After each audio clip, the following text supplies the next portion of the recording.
সকল সাহাবায়ে কেরাম অপেক্ষার প্রহর গুনছেন, দেখি কোনো শব্দ আসে কিনা। হঠাৎ করে সাহাবায়ে কেরামরা বলে, আমরা অদৃশ্যভাবে কবর থেকে আওয়াজ শুনতে পেলাম।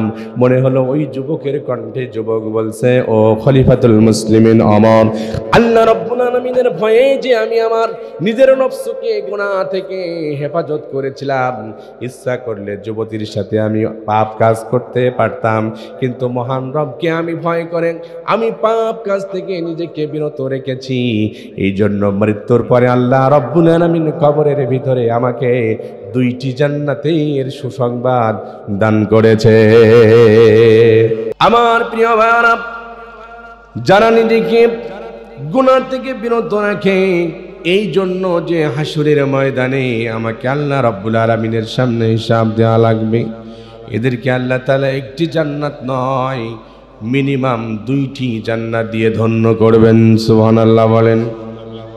আমার প্রিয় ভাইরা, হযরত ওমর রাদিয়াল্লাহু তাআলা আনহু খেলাফতের মসনদে রয়েছেন, একজন যুবকের ঘটনা এসেছে, আল্লাহ রাব্বুল আলামিনকে ভয় করলে কেমনে তাকে দুটি জান্নাত দান করবেন। তাফসীরের মধ্যে এসেছে, ওই যুবক তার মা মারা গিয়েছিল, শুধু বাবা ছিল, কিন্তু বাবার খেদমত করত, বাবা অসুস্থ ছিলেন। বাবার খেদমত করার পরেও ওই যুবকটা হযরতে ওমর রাদিয়াল্লাহু তাআলা আনহুর কাছে যেতেন। আসহাবে সুফফার যে মাদ্রাসা ছিল, সেই মাদ্রাসায় লেখাপড়া করতেন। আবার সন্ধ্যাবেলা এশা নামাজ পড়ে আবার বাড়িতে চলে আসতেন, বাবার খেদমত করতেন। আবার ফজরের নামাজ পড়ে বাবার খেদমত করে আবার মাদ্রাসায় চলে যেতেন। আমার প্রিয় ভাইরা, কিন্তু ঘটনা হলো, যে রাস্তা দিয়ে যেতেন ওই রাস্তায় একজন সুন্দরী রূপসী একজন যুবতীর বাড়ি ছিল। ওই যুবতী বারবার যুবককে অফার দিত, এ যুবক, আমি তোমাকে ভালোবাসি, তোমাকে আমি পেতে চাই, তুমি আমার সাথে প্রেম নিবেদন করো। বলেন তো মুমিন বান্দা যারা, তারা কি প্রেম ভালোবাসা এই সমস্ত নষ্টামি করতে চায় নাকি? বলেন। যুবক রাজি হলো না, বারবার যুবককে ডিস্টার্ব করা হয়, বারবার তিনি রাজি হন না। একদিন এশা নামাজ পড়ে অন্ধকার অবস্থায় আল্লাহর বান্দা যুবক যখন মাদ্রাসা থেকে আসছেন বাড়ির দিকে, অন্ধকার অবস্থায় যুবতী তার গোলামকে নিয়ে, যুবতী বলছে, ও গোলাম, এই যুবককে কত অফার দিলাম, কত বললাম আমার সাথে একটু প্রেম নিবেদন করতে, কিন্তু করল না। আজকে যেভাবেই হোক জোর করে হলেও আমি আমার ঘরের ভিতরে অন্ধকার অবস্থায় ডেকে নিয়ে যাব, আমার মনের বাসনা পূর্ণ করব, তারপরে যুবকরে ছেড়ে দেব। নাউজুবিল্লাহ বলেন। আমার প্রিয় ভাইরা, যুবক এশা নামাজ পড়ে বাড়ির দিকে গুটি গুটি পায়ে রওনা দিয়েছেন, বাড়ির দিকে আসতেছেন। যুবক তো বুঝতে পারে নাই। যুবতীর বাড়ির সামনে যখন যুবক এসেছে, হঠাৎ করে দেখলো দুই হাত সামনের দিকে প্রসারিত করে দিয়ে যুবতী বলে, ও যুবক, কতদিন তোমাকে অফার দিলাম, তুমি অফার গ্রহণ করো নাই। আজকে যদি এমনিতে সহজে যাও তো ভালো, সহজে যদি না যাও, প্রয়োজনে আমি তোমাকে জোর করে নিয়ে হলেও তোমাকে নিয়ে যাব। যুবক যাইতে চায় না, এক পর্যায়ে জোরপূর্বক তাকে ঘরের ভিতরে নিয়ে যাওয়া হয়েছে।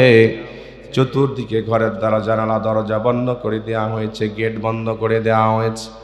এরপরে যুবতী রেখে বলে, ও গোলাম, যাও বাজারে চলে যাও, ভালো ভালো ফল ফ্রুট কিনে নিয়ে আনো, দামি দামি খাবার নিয়ে আনো, সুন্দর সুন্দর সুগন্ধি নিয়ে আসো।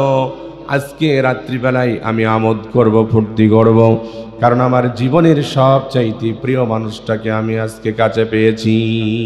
যাও বাজারে যাও, সব কিছু নিয়ে আসো। বাজারে নিয়ে যাওয়ার জন্য প্রস্তুতি গ্রহণ করলো। একদিকে চতুর্দিকে আটকিয়ে রাখা হয়েছে। যুবককে বারবার যুবতী প্রেম নিবেদন করছে।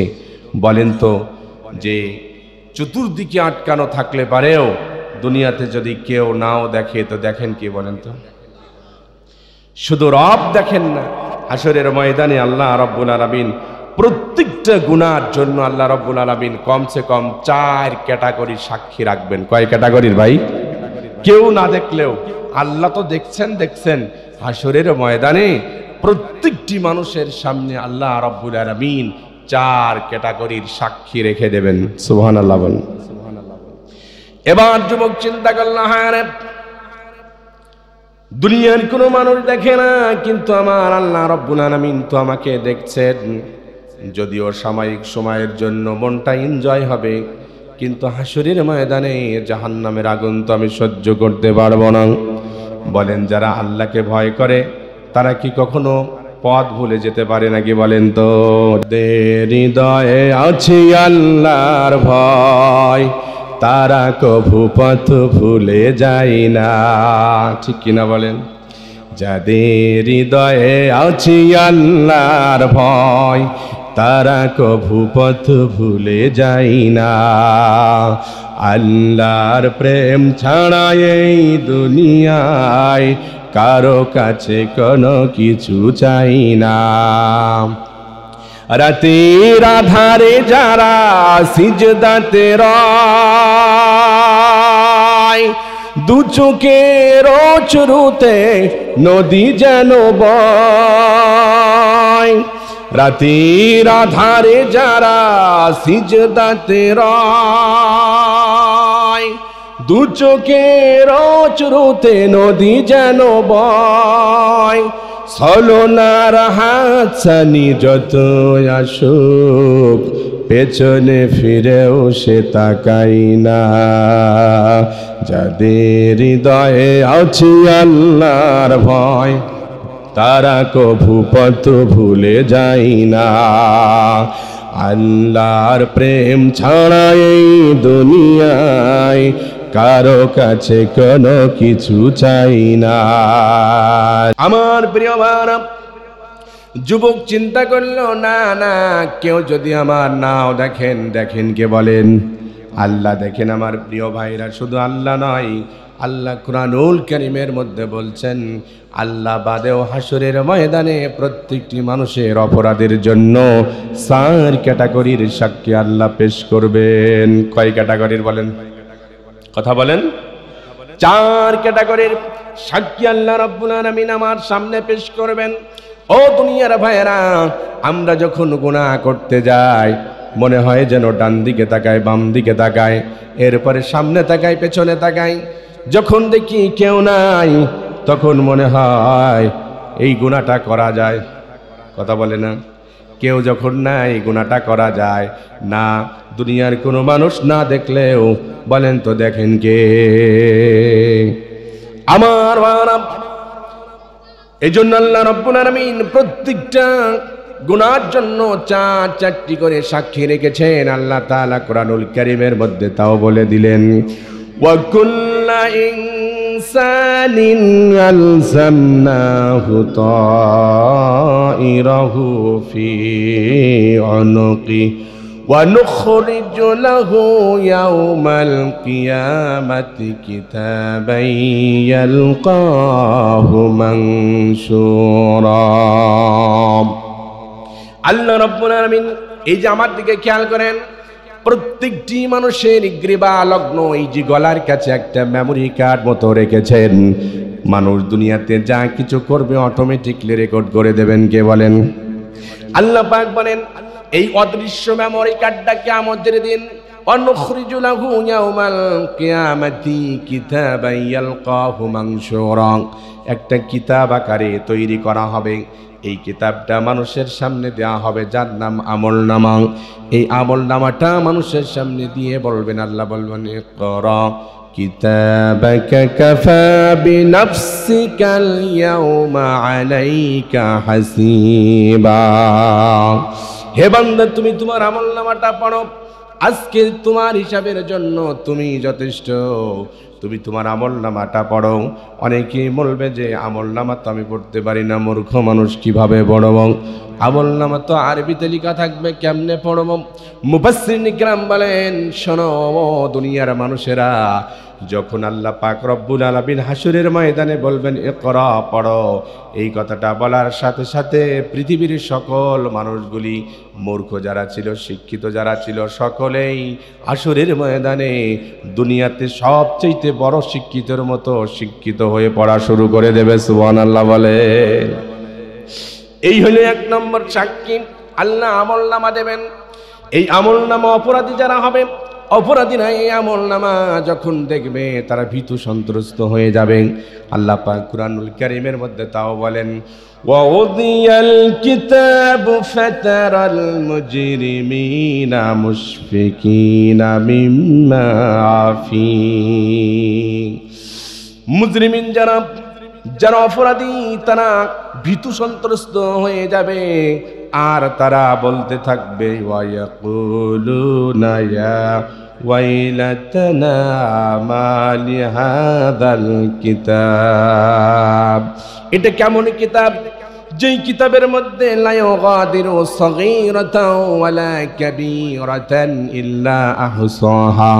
ছোট থেকে ছোট, বড় থেকে বড়, কিছুই তো বাদ দেওয়া হয় নাই। রাতের অন্ধকারে একা একা যা করলাম, চতুর্দিকে জানালা দরজা বন্ধ করে যে গুনাহটা করলাম তাও তো এর মধ্যে লেখা রয়েছে। দুনিয়াতে ছোট্ট যেটাকে গুনাহ মনে করি নাই সেটাও তো এর মধ্যে লিপিবদ্ধ করে রাখা হয়েছে। এটা কেমন কিতাব? আল্লাহ রাব্বুল আলামিন বলবে, ও মুজরিমিন, অপরাধী, তোমরা এই কিতাব কি অস্বীকার করতে চাও নাকি? আল্লাহ তাআলা এক নম্বর সাক্ষী দেবার পরে আল্লাহ বলবেন, শুধু কিতাব নয়, আরো সাক্ষী তোমাদের সামনে আমি আল্লাহ রাব্বুল আলামিন পেশ করতেছি। দুই নম্বর সাক্ষী হিসাবে আল্লাহ সূরা ইনফিতরের মধ্যে বলেন, কিরামান কাতিবিনা ইয়ালামুনা মা তাফআলুন।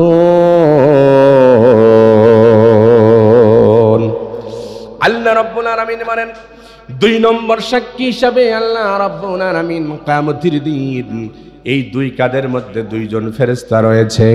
এই দুইজন ফেরেশতাকে আল্লাহ রাব্বুল আলামিন সামনে আনবেন। এই দুইজন ফেরেশতা আমরা যা কিছু করেছি জন্ম থেকে মৃত্যু পর্যন্ত সব কিছু লিপিবদ্ধ করে রেখেছেন। এই দুইজন ফেরেশতা সব কিছু দেখেছেন, সব কিছু লিপিবদ্ধ করে রেখেছেন। এই দুইজন ফেরেশতা হাসরের ময়দানে আমাদের সামনে হাজির হয়ে যাবে। সুবহানাল্লাহ বলে। ও আমার প্রিয় ভাইরা, এই দুইজন ফেরেশতা সম্পর্কে 2 মিনিটে একটু ধারণা দিতে চাই।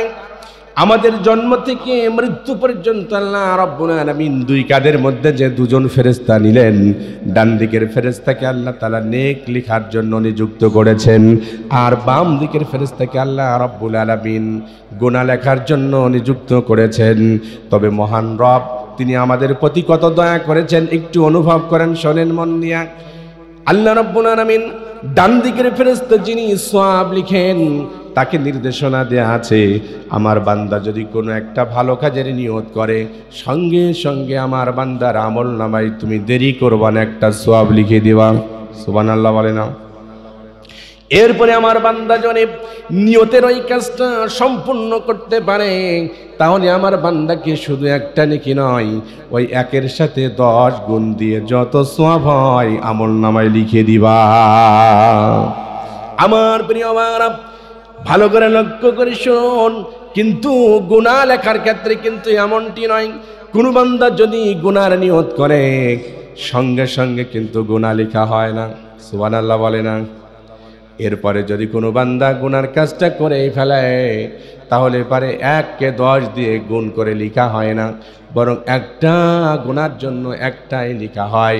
কিন্তু ভালো কাজের জন্য একটা ভালো কাজ করলে 10টা ভালো কাজের সওয়াব লিখে দেয়। আমার ভাইরা, আরো মজার কথা শোনেন। এক্সাম্পল, মনে করেন কোন আল্লাহর বান্দা নিয়ত করেছে চুরি করবে, অন্য মানুষের কাঁঠাল গাছে যে কাঁঠাল চুরি করবে নিয়ত করেছে। বলেন গুনাহ কি লেখা হয়েছে এখনো? না, নিয়ত করলে লেখা হয় নাই। এরপরে চুরি করার জন্য গিয়েছে আল্লাহর বান্দা, কিন্তু কাঁঠাল গাছের কাছে যে মনে হয়েছে আমি তো চুরি করছি, এটা তো অপরাধ, কেউ না দেখলেও দেখেন কে বলেন? আল্লাহ রাব্বুল আলামিন দেখেন আমার একটা হিসাব হবে। এই চিন্তা ফিকির করে যখন আল্লাহর বান্দা গুনাহ থেকে ফিরে চলে আসে, গুনাহ করে না, ওর তো গুনাহ লিখাই হবে না।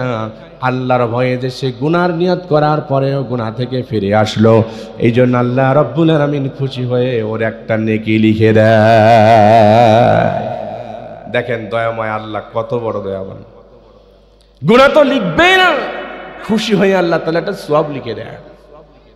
সম্মানিত ভাইরা, দুই নম্বর সাক্ষী যখন কিরামান কাতিবিন আমাদের সামনে পেশ করা হবে, কিছু কিছু নাফরমান ব্যক্তিরা বলবে, আল্লাহ, যেই ফেরেশতা জন্ম থেকে মৃত্যু পর্যন্ত আমার সামনে ছিল, সাথে ছিল, জিন্দেগিতে দুনিয়াতে কোনোদিন তো দেখা হলো না, যারা সব কিছু রাখতো, কেমন সাক্ষী হলো এটা?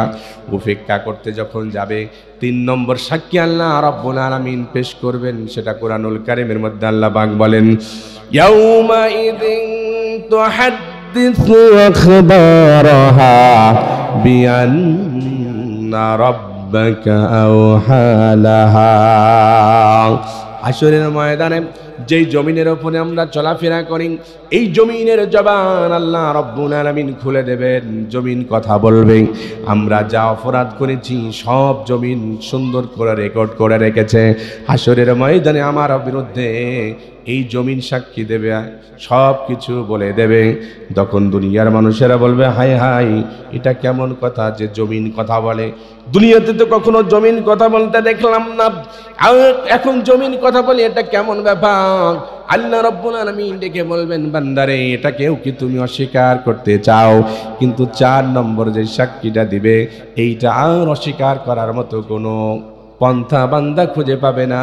আল্লাহ পাক সূরাতুল ইয়াসিনের 65 নম্বরে আয়াতে বলেন, আল ইয়াউমা নাখতিমু আলা আফওয়াহিহিম ওয়া তুকাল্লিমুনা আইদিহিম ওয়া তাশহাদু আরজুলুহুম বিমা কানু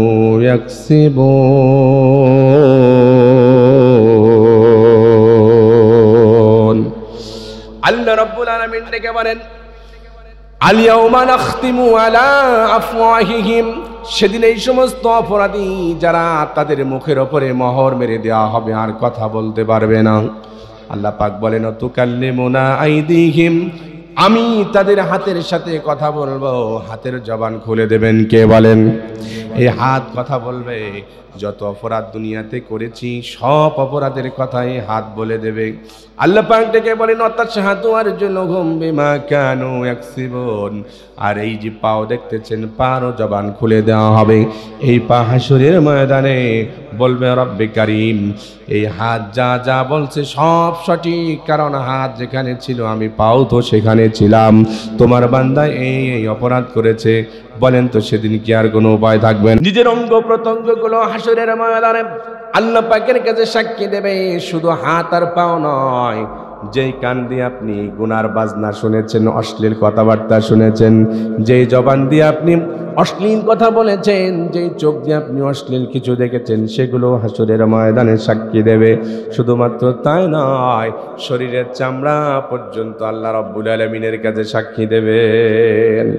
আল্লাহ রাব্বুল আলামিন কুরআনুল কারীমের মধ্যে সেটাও বললেন, ইয়াউমা তাশহাদু আলাইহিম আলসিনাতুহুম ওয়া আইদিহিম ওয়া আরজুলুহুম বিমা কানু ইয়ামালুন। সেদিন আমার জিহ্বা কথা বলবে, সাক্ষী দেবে। এই জিহ্বা দিয়ে কি কি খারাপ কাজ করেছি, কি কি খারাপ কথা বলেছি, কি কি অশ্লীল বাক্য আমার এই জিহ্বা দ্বারা আমি মানুষকে শুনিয়েছি, সেই জিহ্বা সব কিছু বলে দেবে। আমার কান, আমার চোখ সব কিছু বলে দেবে। আমার পাও সাক্ষী দেবে হাশরের ময়দানে। সেদিন আর কোনো উপায় থাকবে না, বান্দাকে জাহান্নামের মধ্যে টেনে টেনে নিয়ে যাওয়া হবে। এই জন্য আমাদের প্রত্যেকটি গুনার জন্য আল্লাহ রাব্বুল আলামিন কমসে কম 4 ক্যাটাগরির সাক্ষী আল্লাহ রাব্বুল আলামিন হাশরের ময়দানে আমাদের সামনে উপস্থিত করবেন। সেদিন কি কোনো উপায় থাকবে নাকি আমার ভাইরা, আমার প্রিয় ভাইরা? এই জন্য ওই যুবক আটকে রেখেছে, মনে আছে তো? চতুর্দিকে আটকানো যুবক চিন্তা করলো, হাই, আমি যদি আজকে অপরাধ করি, আল্লাহ ছাড়াও তো কমসে কম 4 ক্যাটাগরির সাক্ষী আমার সামনে হাজির করা হবে। আমি কেমনে এই অপরাধটা করব? এটা তো কখনো সম্ভব নয়। এই চিন্তা করতে করতে আল্লাহর বান্দা আল্লাহর সামনে কেমনে হিসাব দেবে, এই চিন্তা করতে করতে সেন্স হারিয়ে জমিনে পড়ে গেছে। আমার বাবা সেন্স হারিয়ে যখন জমিনে পড়ে গিয়েছে, এখন ওই যুবতীর সব আনন্দ ম্লান হয়ে গেল। হায় হায়, যদি ছেলেটি সত্যি এখানে মারা যায় তাহলে তো আমি খুনের আসামি হয়ে যাব, সকল আনন্দ তো আমার শেষ হয়ে যাবে। এক পর্যায়ে ওই যুবকের হুশ আনার জন্য, সেন্স ফিরিয়ে আনার জন্য হাজারো চেষ্টা করলো, না, কখনোই হুশ ফিরে আসে না। গোলাম বাজার থেকে অনেক খাদ্য কিনে নিয়ে এসেছে, অনেক ফল মূল কিনে নিয়ে এসেছে, সব কিছু কিনে এনেছে। যুবতী বলে, ও গোলাম, সব কিছু রেখে দাও, এখন আমরা বড় বিপদের মধ্যে পড়ে গেলাম। যদি সত্যি এই যুবক এখানে মারা যায় তাহলে আমরা তো খুনের আসামি হয়ে যাব, বাঁচার কোনো উপায় নাই। কি করতে হবে? দ্রুত ধরো এনে। ধরে রাতের আধারে গোপনে গোপনে ওই যুবকের বাড়ির সামনে চলো, আমরা রেখে আসি, দোষ থেকে মুক্তি পেয়ে যাব। এবার আল্লাহ পাক রব্বুল আলামিনের খেলা, আল্লাহ থেকে গুনাহ থেকে কেমনে বাঁচান দেখেন। যুবতী তার গোলামকে সঙ্গে করে নিয়ে যুবককে ধরে গোপনে গোপনে বাড়ির সামনে রেখে চলে এসেছে। সুবহানাল্লাহ। আমার প্রিয় বাবা, এবার ওই বৃদ্ধ বাবা চিন্তা করলো, হায় রে, আমার সন্তান এখনো পর্যন্ত বাড়িতে আসে না কেন? প্রতিদিন ঈশা নামাজ পড়ে চলে আসে, আজকে কেন আসলো না? কারণটা কি?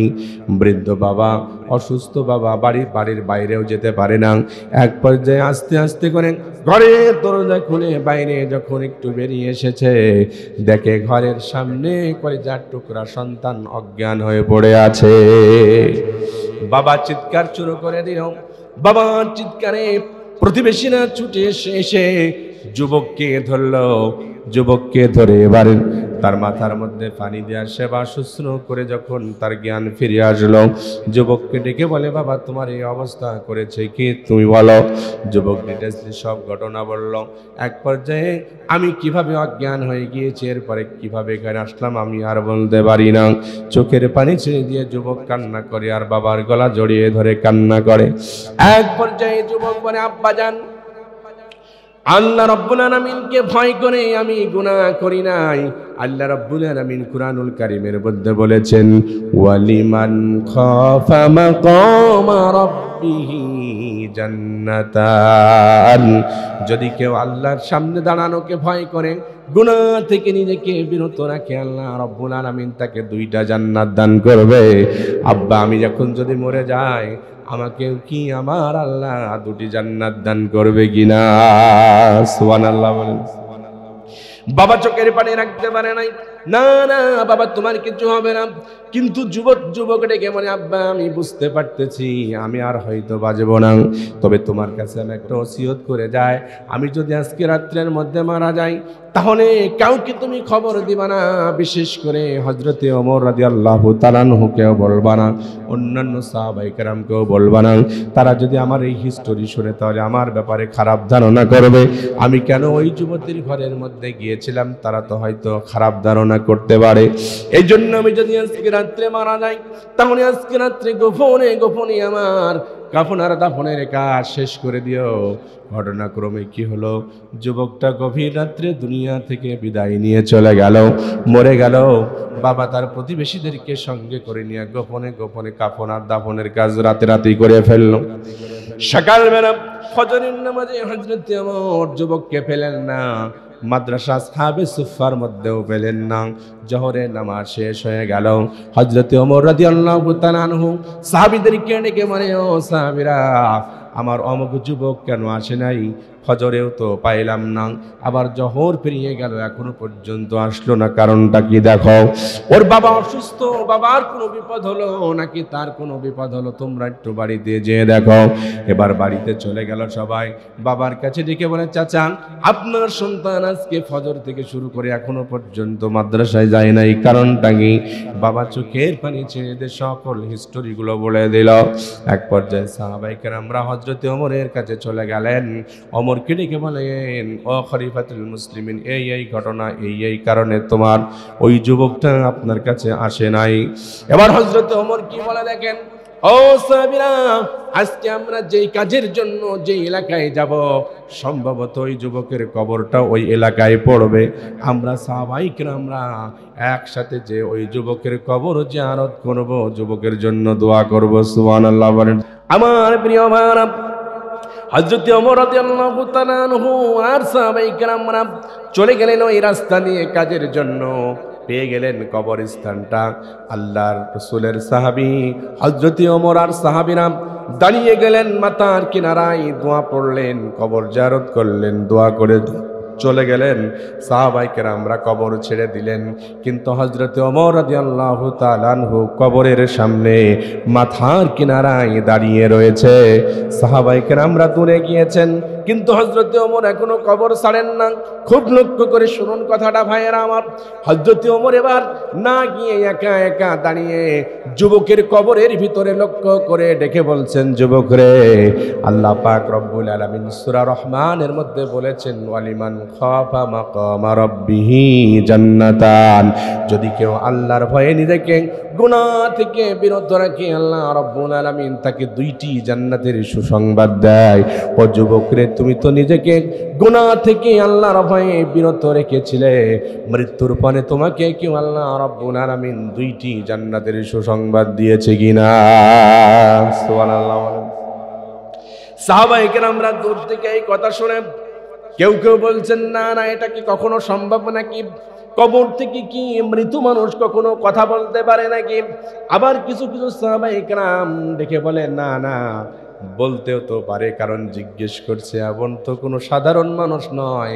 আল্লাহর পয়গম্বর বলেছেন, আমার পরে যদি কেউ নবী হতো, আল্লাহ রব্বুল আলামিন হযরত ওমরকে নবী করে পাঠাতেন। সুবহানাল্লাহ বলবেন না? শুধুমাত্র তাই নয় আমার প্রিয় ভাইরা, হযরত ওমর রাদিয়াল্লাহু তাআলা আনহু এমন একজন সাহাবী, হযরত ওমর যেই রাস্তা দিয়ে যায়, শয়তান 40 দিন ওই রাস্তায় ভয়ে প্রবেশ করে না। শুধুমাত্র তা নয়, হযরত ওমরের কথার রায়ের উপরে আল্লাহ রব্বুল আলামিন খুশি হয়ে কমসে কম 26টা আয়াত আল্লাহ রব্বুল আলামিন হযরত ওমরের রায়ের মেজাজ অনুযায়ী নাজিল করে দিয়েছেন। সুবহানাল্লাহ। সাহাবীরা বলে, হতেও পারে। হযরত ওমর বলেছেন, জবাব দিতেও পারে। সকল সাহাবায়ে কেরামরা অপেক্ষার প্রহর গুনছেন, দেখি কোনো শব্দ আসে কিনা। হঠাৎ করে সাহাবায়ে কেরামরা বলে, আমরা অদৃশ্যভাবে কবর থেকে আওয়াজ শুনতে পেলাম। মনে হলো ওই যুবকের কণ্ঠে যুবক বলছে, ও খলিফাতুল মুসলিমিন ওমর, আল্লাহ রব্বুল আলামিনের ভয়ে যে আমি আমার নিজের নফসকে গুনাহ থেকে হেফাজত করেছিলাম, ইচ্ছা করলে যুবতীর সাথে আমি পাপ কাজ করতে পারতাম, কিন্তু মহান রবকে আমি ভয় করে আমি পাপ কাজ থেকে নিজেকে বিরত রেখেছি। এই জন্য মৃত্যুর পরে আল্লাহ রব্বুল আলামিন কবরের ভিতরে আমাকে দুইটি জান্নাতের সুসংবাদ দান করেছে। বলেন আল্লাহ পারে কি পারে না? এই জন্য ভয় করতে হবে কাকে?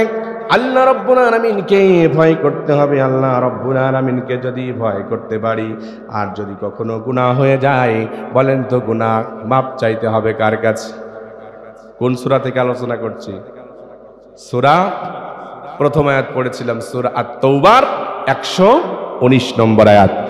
আর একটু আগে যেটা বললাম সূরা রহমান, ওয়ালিমান খাফা মাকামা রাব্বিহি জান্নাতান। আমার ভাইয়েরা, তাহলে গুনাহ যদি হয়ে যায়, তওবা করতে হবে কার কাছে? আল্লাহর কাছে। যদি কেউ তওবা করতে পারে, তাহলে আল্লাহ রব্বুল আলামিন শুধু মাফই করেন না, বরং ওই বান্দাকে ভালোবেসে ফেলেন। সুবহানাল্লাহ বলেন। দুনিয়ার মানুষের কাছে অপরাধ করলে পারে, অপরাধ ক্ষমা চাইতে গেলে ক্ষমা করতেও পারে, নাও পারে, মুখ বেঁকা করতেও পারে, হিংসাও করতে পারে, মুখ কালিও করতে পারে, ঠিক কিনা বলেন? কিন্তু আল্লাহ রাব্বুল আলামিন দেখে বলছেন যে আমার কাছে যদি কেউ তওবা করে, ইন্নাল্লাহা ইউহিব্বুত তাওয়াবিন, আল্লাহ তাআলা তাকে ভালোবেসে ফেলেন। সুবহানাল্লাহ বলেন।